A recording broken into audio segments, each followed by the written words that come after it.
The second award is for Most Promising New Playwright and is sponsored by Oberon Books, who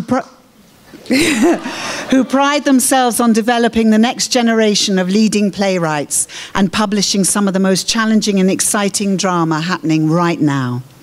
I would like to invite Sophie O'Riordan and Andrew Walby to the stage from Oberon Books.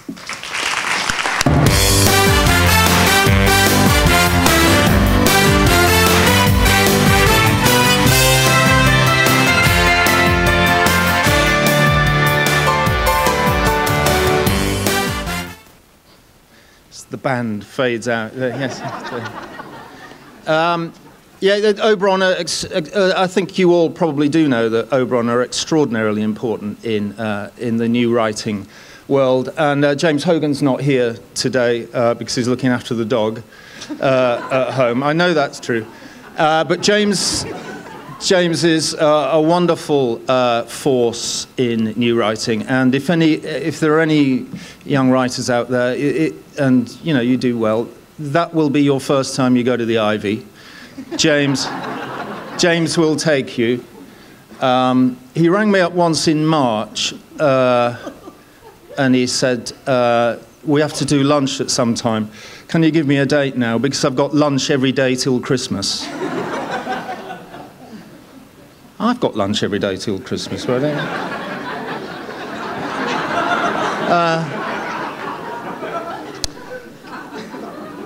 I've got one. The presenters get 1 minute to say something. I've just got one very little award ceremony story to tell you.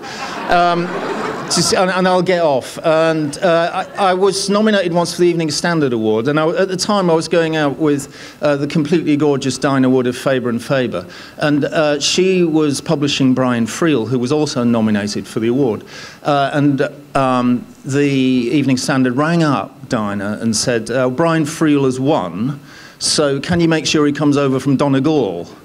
And I was going out with Dinah at the time. So Dinah said, "You haven't won, Richard." I said, "Oh, great, yeah, thanks." Well, that means I can enjoy the ceremony, doesn't it? So we went along. Anyway, the whole ceremony happened, and Brian Friel got his award and all that kind of stuff. And at the afterwards, we're all sitting around. Brian Friel, his wife, me, Dinah, all the Cusacks, all of them. So there'd be about 35 people sitting around.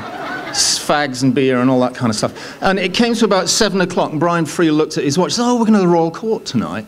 Oh, damn, we're going to the Royal Court tonight. We're going to get a taxi. We'll better get a taxi. I don't want to take this award to Royal Court. Dinah, can you look after that for me and take it to the Strand Palace Hotel? We're talking about my award, remember?" So he gives it to Dinah, and of course we have a few more drinks. And then Dinah gets all the stuff together, bag, books, things. "Richard, can you carry that award to the Strand Palace Hotel?" So I'm walking down the Strand Palace like that, carrying my award that's got Brian Friel's name written on it, you know. So you should be thankful that you don't know whether you've won or not. So this is for Most Promising New Playwright, and the nominees are Luke Barnes for Chapel Street.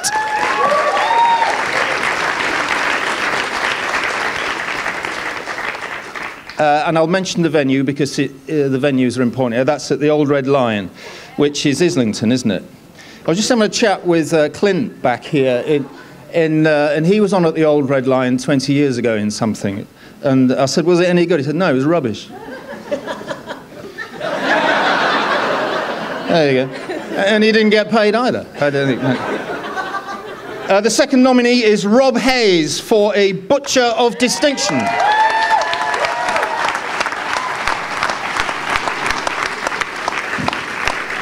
And that's at the Cock Tavern. No jokes about that.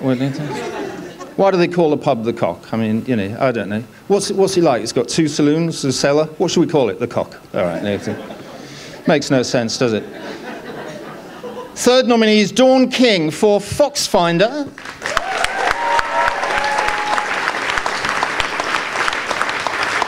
And that's at the wonderful Finborough, where my very first play, Toast, had a reading.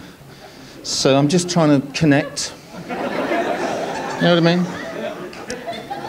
So, the winner is Dawn King for Foxfinder.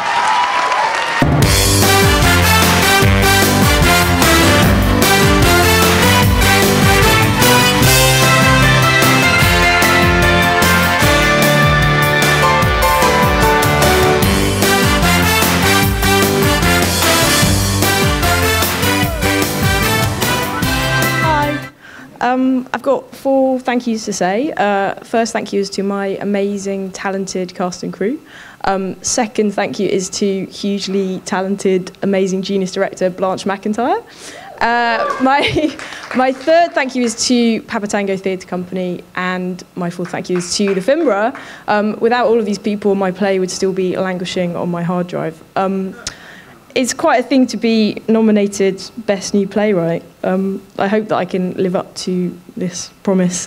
Thank you, everyone.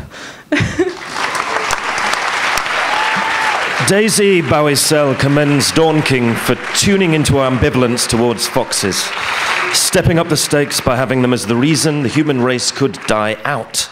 King brilliantly demonstrates how easy it is to control the human mind and how willing people are to buy into a myth.